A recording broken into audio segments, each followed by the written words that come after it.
if you look at what's happening in China right now, there is an arbitrage play going on where gold is 40, 50 bucks higher, maybe a little less, but silver is over $4 higher than the Western COMEX and LBMA price, or LBMA price, which is incentivizing arbitrage. But what happens if they said, look, he who has the gold and the commodities makes the rules. Let's just say we'll peg gold at $10,000 an ounce. It's important to understand that currently that gold revaluation account is on the liability side of the balance sheet. The gold that they own is on the asset side. In other words, the rules are for central banks, you're not allowed to offset. One thing we do see is the People's Bank of China is selling dollars. People say that they're buying gold. No, they're not. They're selling dollars. I mean, you've got to get it the right way around. They're actually trying to reduce their dollars. So that is undoubtedly the first sign of this, if you like, the first real sign of it happening. But then we've got the BRICS summit in Kazan, I think it's called, in October, towards the end of October. And in that summit, there is said to be a debate about a new trade settlement currency. Everybody's got terribly excited because a couple of guys came up with this idea of a new currency called the unit, which is backed by blockchain and all the rest of it. Now, one of them is a Russian and the other is a Chinese guy. And you'd sort of think that, okay, there's a Russian and a Chinese expert. They've been appointed by the government to look at this. No, they haven't. One's a fund manager for Arkhangelsk investments or something in Russia. Liabilities with your gold asset. So they put the mirror image in what's called the revaluation account on the liability side of the balance sheet. Hence, they balance each other out, balance sheet. All the OPEC countries on the Belt Road, Saudi Arabia joining the BRICS, Saudi Arabia joining the Shanghai Cooperation Organization. You mentioned, by the way, the president of Belarus. He also called, another thing I've been saying for 3 years, he has called for a summit to introduce the SCO, the Shanghai Cooperation Organization, and I highlight the word cooperation instead of coercion, and the Eurasian Economic Union, who Sergei Glazyev is the economic finance minister for the Eurasian Economic Union, and he is the one who has a big role in what I'm about to talk about. He has called for a meeting of these two unions to join the BRICS. It's going to happen. But all of these things that Saudi Arabia has done as a result of our signing executive order to go green, turning our backs on Saudi Arabia in many respects, and then, what's happened as a result of the weaponization of the treasury market, the dollar market. So in any case, there's this meeting in Novigrad, and it coincided with the G7 meeting. And the Royal Crown Prince of Saudi Arabia turned down an invitation to the G7 meetings. I'm too busy, you guys, but thanks for the invite. And then sends his finance ministers to the BRICS meeting in Novigrad, where 20,000 people attended in over 130 or 40 countries. What came out of this meeting were a couple of very big developments. First development was that 59 countries said we're joining BRICS, on top of the 10 that are already there. Now, we'll know in October which ones of those 59 have been admitted and have formally applied, but 59 countries have come out and said we're going to join BRICS, and a whole bunch more are contemplating. But a bigger development came out, and that was two meetings between Sergei Glazyev. Now, Sergei is, this finance minister who's been saying for 3 years, this is why I've been saying that the BRICS currency will be pegged to a basket of commodities and a basket of currencies. He's the architect of all this. The meeting was between Glazyev, Putin, and Dilma Rousseff. Dilma Rousseff, for your listeners who don't know, was the former president of Brazil and is now the president of the BRICS New Development Bank. This is no small job. She is the head of the BRICS New Development Bank, and she came out and confirmed that in the two meetings, they have agreed in principle to a new BRICS settlement currency called the unit. We're going to get into that in a moment. And that it would all be traded over Project Enbridge. Now, I don't know if I've spoken with you about Enbridge, but I have talked a lot about it over the last year and a half or so. It came out in 2023. It's actually been developed for years before that, but developed between China, Hong Kong, Thailand, and the United Arab Emirates. It is a cross-border payment system that allows these countries to trade their central bank digital currencies with one another not going through any United States intermediary banks or the SWIFT system. I believe that gold and oil have been remonetized, right? I've said that incessantly, including, look at oil. I always talk about gold, but look at oil in terms of its value. China was awarded a massive $2 or $3 billion contract to modernize Iran's biggest airport. And they're being paid for it in oil. Not dollars like it used to be, but in oil. So I find it ironic that the first two trades that they did in testing this system were between China and the UAE using digital yuan to buy oil and to buy gold. Good evening, and welcome to Economy Express. Tonight we're focusing on a major economic development that's poised to reshape global markets and trade, with significant implications for the value of gold and silver. As we move through the final quarter of 2024, the BRICS nations, Brazil, Russia, India, China, and South Africa, are making waves on the global financial stage. Over the past few months, BRICS has expanded its influence, with an astonishing 59 countries expressing interest in joining the coalition. The world's traditional financial systems, particularly those led by Western countries, are facing unprecedented challenges. This growing alliance of nations represents a fundamental shift towards a more multipolar global financial system, where the power of the US dollar may be significantly diminished. One of the key developments driving this change is the potential revaluation of gold. There is talk among the BRICS nations, particularly China and Russia, of pegging the price of gold at $10,000 per ounce. Such a move could have profound economic consequences, not just for gold, but for the entire financial system. Countries that have been quietly accumulating gold for years, such as China and Russia, stand to benefit enormously from this revaluation. This would disrupt the status quo, where the US dollar has traditionally held its position as the global reserve currency. In addition to gold, silver is also in focus. Arbitrage opportunities have emerged, particularly in China, where silver is trading at a premium, over $4 higher than prices in the West. This highlights a growing divergence between Eastern and Western markets when it comes to the valuation of these precious metals. It signals robust demand for physical assets in the East, while the West remains dominated by paper-based markets. BRICS is also making moves towards introducing a new settlement currency, provisionally named the unit. This currency is expected to be backed by a basket of commodities and currencies, providing an alternative to the US dollar in global trade. The currency would be traded using a new cross-border payment system called Project mBridge, which allows nations to transact directly with one another using central bank digital currencies, CBDCs, effectively bypassing traditional Western banking systems and the SWIFT network.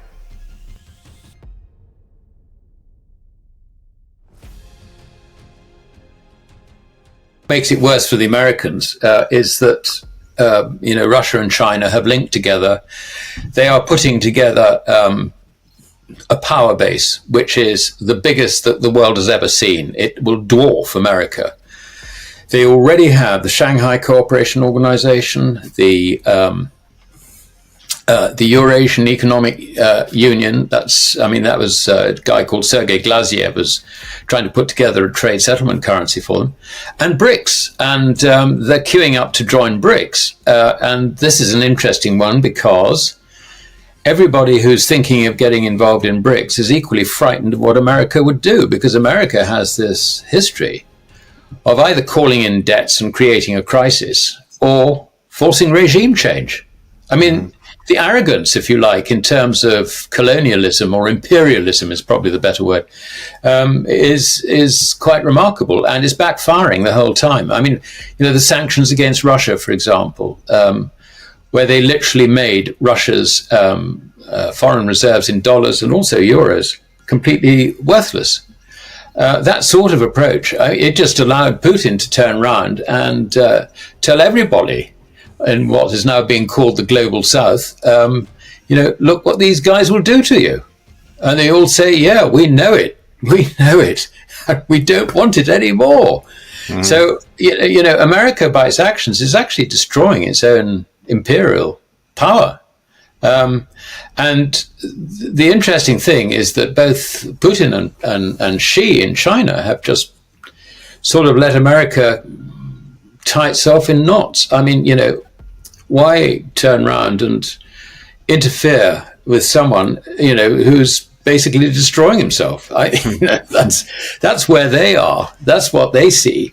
Furthermore, the ultimate thing is that America has left itself wide open by trying to say that the dollar is money and gold is a pet rock or whatever, which is actually completely in contravention of common law around the world from Roman times. I mean, this is well established that gold is money and the rest is credit. It's actually as simple as that. It's still true today because for every dollar in issue, there is an entry, if you like, on the Fed's balance sheet as a liability.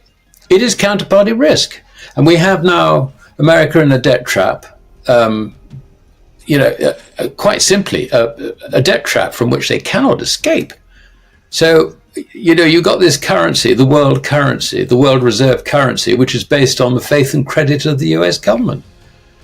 What's happening to that faith and credit in the US government? I mean, it's just going down the Swanee. So the whole situation is really working against America's imperialism, and they're desperately trying to hang on and to stop the rot, but they'll fail. I just hope that in their failure, they don't create too much unnecessary damage. But in a sense, that's what Ukraine is about. One thing we do see is the People's Bank of China is selling dollars. People say that they're buying gold. No, they're not. They're selling dollars. I mean, you've got to get it the right way around. They're actually trying to reduce their dollars.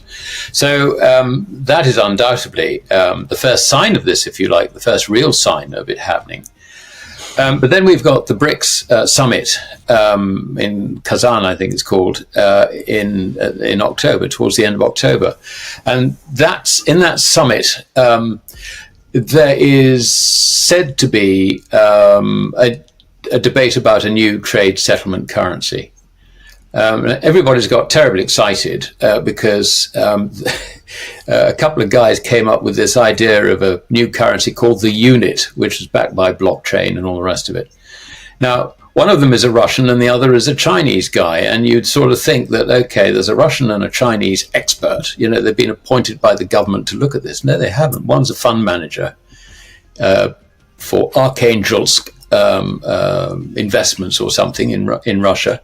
And the other is a fund manager in the Far East. So, and computer expert. So, he's got the blockchain, if you like it. I mean, it's not going to work. It's just absolutely crazy. And they quite clearly do not understand how credit works. I mean, money doesn't circulate. Welcome to Economy Express, your go-to destination for all things economics and finance. Whether you're an experienced investor, an inquisitive student, or just someone who wants to stay ahead in today's ever-changing economic landscape, you've come to the right place. Now, let's get into the details. Good evening, of our investors. news. Tonight, we bring you a crucial update that could reshape the global financial landscape and directly impact your portfolios. Alasdair Macleod, a leading economist, is sounding the alarm on a seismic shift involving central banks, gold, and the US dollar. According to Macleod, central banks in countries like China and Russia are quietly making moves that could forever alter the value of gold and silver, positioning these metals as key players in the evolving world economy. China's move away from the US dollar. Let's start with China. The People's Bank of China is actively reducing its dollar holdings. Yes, you heard that right. They're selling dollars, not just buying gold. This strategy underscores a broader goal: to minimize reliance on the US dollar, signaling a potential breakdown of the dollar's dominance in global trade. This is not just a minor adjustment. This is a clear indication that the financial power centers of the world are shifting. BRICS Summit and the new currency. What should really catch your attention is the upcoming BRICS Summit in October. Nations like Russia, China, Brazil, and others are expected to discuss a new global currency for trade settlements. There's been talk of a unit, potentially backed by gold or other commodities, which could offer a direct challenge to the US dollar's supremacy. Imagine a gold-backed currency that brings stability to global trade, something that fiat currencies, especially the dollar, are struggling to provide right now. Russia's push for a gold standard.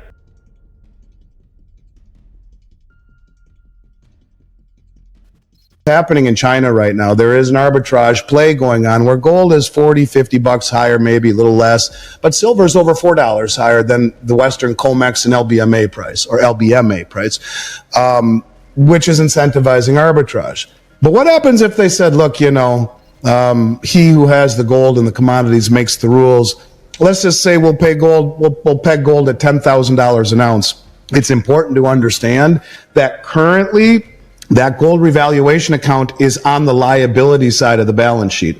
The gold that they own is on the asset side. In other words, the rules are for central banks, you're not allowed to offset liabilities with your gold asset. So they put the mirror image in what's called the revaluation account on the liability side of the balance sheet. Hence, they balance each other out. Balance sheet. It would be very easy, and this is what the Dutch central banker is saying, to make their balance sheet go from putrid to pristine like that if they just revalue gold. What is gold worth? It's worth whatever the highest bidder will pay for it. And if China and India and Russia and all of these countries say gold's 10,000 an ounce, who does that benefit the most? Oh yeah, that's the countries that have been buying the hell out of it. And when you talk about China, if you believe they only have 2,600 metric tons, I have some oceanfront real estate to sell you in Arkansas, because they've been producing 400 to 500 tons a year for the last 25 years. They're the largest producers and importers in the world. For years, they never told anyone how much gold they have. Heck, we don't even tell everyone how much gold we have. Well, we do. It's supposedly 8,300 metric tons, which hasn't been audited in over 60 years. And when Ron Paul says, let's audit, no, turn down. So the point of it is all of these countries who are wickedly buying gold are not being honest about how much they are buying. You have commercial banks in China that work on behalf of the PBOC that buy gold from the refineries in South Africa and in Switzerland. They don't tell the IMF how much gold that they just bought on proxy for the PBOC. You got gold that they buy that's under 995 pure. That doesn't get reported to the IMF. Heck, the IMF came out recently, just a month or two ago, and said that the amount of gold China says they have is fugazi. It's way, way understated. And so my point is, why would they want to tell us how much gold they have if indeed they will revalue it? Here's how much gold we really have. And in other words, it would crowd them out of their continual accumulation of gold using the suppression of the Western central bank prices, where on the LBMA, they admit to trading 20 million ounces of gold and 290 million ounces of silver per day. However, they also admit that the numbers that they publish are 10 times understated, because they only show the settlement. If I sell you 100 contracts and I buy 200, the net is 100 for me, but they don't show that I traded 300. So if that really is the case, they're trading 200 million ounces of gold per day and 2.9 billion ounces of silver per day, or 3.5 times annual global mine supply, distorting the hell out of the price in gold and silver. And my point to you is simply this. This is just beginning. And these countries have understood the Achilles heel to the system is standing for delivery. No one ever did before. And the countries in the global south and east were never sophisticated, coordinated, or wealthy enough to do it. Now they are. And they're draining the exchanges, both the LBMA, the COMEX, the ETFs, and even the Shanghai Metals Exchange. They're all being drained. And I would tell you, this is just the very beginning, I think, of where gold ultimately goes. So for those who think they're too late or want to... The implications of these developments are far-reaching. Countries like Saudi Arabia, a key player in the global energy market, are signaling a shift in their alliances. Recently, the Crown Prince of Saudi Arabia skipped a G7 summit to attend a BRICS meeting where significant decisions were made. Saudi Arabia's increasing alignment with BRICS and China's Belt and Road Initiative points to a seismic shift in global economic alliances. No longer are nations as reliant on the Western financial infrastructure. Instead, they are looking towards new economic partnerships that could better serve their national interests. This movement away from the US dollar is evident in how deals are being structured. For instance, China has secured a contract to modernize Iran's largest airport, but payments will be made in oil, not US dollars as has been the norm for decades. In fact, the first trades tested using Project Enbridge involved the purchase of oil and gold using China's digital yuan, proving that alternatives to the dollar are not only being considered, but are actively being implemented. The bottom line is this: BRICS nations and their growing list of allies are taking steps to create a financial system that is less dependent on the US dollar and more reliant on commodities like gold and silver. This shift is being underpinned by digital technologies like central bank digital currencies and alternative payment platforms. For investors, this could mean that physical gold and silver will play an increasingly important role in the global financial system in the years ahead. So, what does all of this mean for the future? As the BRICS nations continue to accumulate gold and silver, we may see a recalibration of their true value, disrupting fiat currency systems like the US dollar. Investors are being advised to reconsider their portfolios and possibly increase their exposure to precious metals. These economic shifts could mark the beginning of a new era in global finance, one where gold and silver once again play a foundational role in the world economy. That's all for tonight's financial update. Stay with us for more in-depth analysis of the economic trends shaping the future of international markets. The point about it is that you have a standard which guarantees the value of a currency, of the credit, and all the dependent credit. That is how a proper gold standard works. This idea that you can, put together 40% gold and a whole range of other currencies which are purely fiat but value the thing on a day-to-day sort of gold equivalent. I mean, it's just a complete bloody nonsense. It's as simple as that. So this is a debate which I think will be increasingly highlighted in the next couple of months ahead of the BRICS summit. Whether something actually appears on the summit about this or not, I really don't know. My take on it is it's actually extremely easy to introduce a gold-backed, let's say, a gold substitute currency for trade settlement purposes. You could do it tomorrow. It really is not difficult. I think more importantly, Russia would benefit hugely from going on to a gold standard. I mean, her economy would need very little adjustment because government spending isn't all that high. Okay, it's been increased because of the war against NATO in the Ukraine, but it's still. I mean, their debt to GDP, in spite of all that spending, is still only 22%, and income tax in Russia, you're looking at a flat rate of 13 to 15%. What's not to like about that? Yet their interest rates, I mean, the reference rate for the Bank of Russia is 18%. The reason for this is that nobody has confidence in the currency. Who would want to buy rubles? Fiat rubles. I mean, I might like the numbers in the economy, but I don't think I'd want to buy fiat rubles. So you can see that the thing that is missing is the guarantee of the value of the ruble. If you can do that, then interest rates will decline, and you have an economy which doesn't demand huge, great consumer spending being financed by bank credit or whatever. It's basically an economy which can grow on production, and it's got all the characteristics of a really good 19th century economy. So that's the way they should go. And I think if Russia does it, then you'll find that the Saudis will do it quite quickly.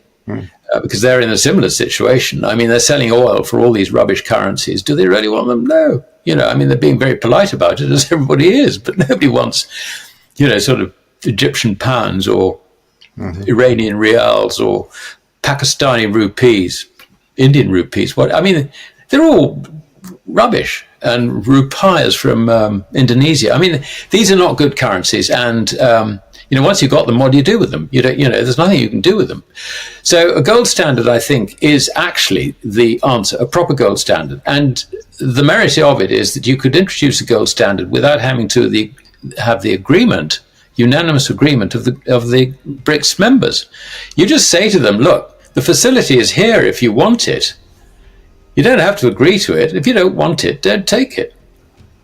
It's very simple. So why aren't they doing it? The reason they're not doing it, Jay, is that the moment they go onto a gold standard, a credible gold standard, they will destroy the fiat currency world, including, guess what, the dollar. And I don't think the Chinese in particular want to be associated with a deliberate act that destroys the dollar. They would rather protect themselves from a collapse in the dollar by whatever means, which obviously will involve going on to some sort of gold standard. But once it is completely obvious that they've got to protect themselves and it's not their fault.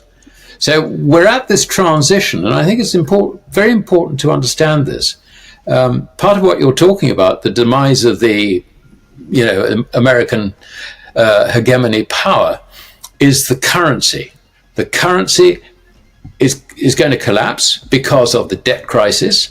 And I wouldn't be surprised. I mean, we'll almost certainly get a crisis in terms of the valuation of financial assets. Because if you're going to get a collapsing dollar, then you're going to get rising interest rates. I mean, I know that they're talking about interest rates falling and all the rest of it, but that is not going to be a long-lasting thing. They are going to fall very slightly, perhaps because the political landscape demands it, and the Fed is under enormous pressure.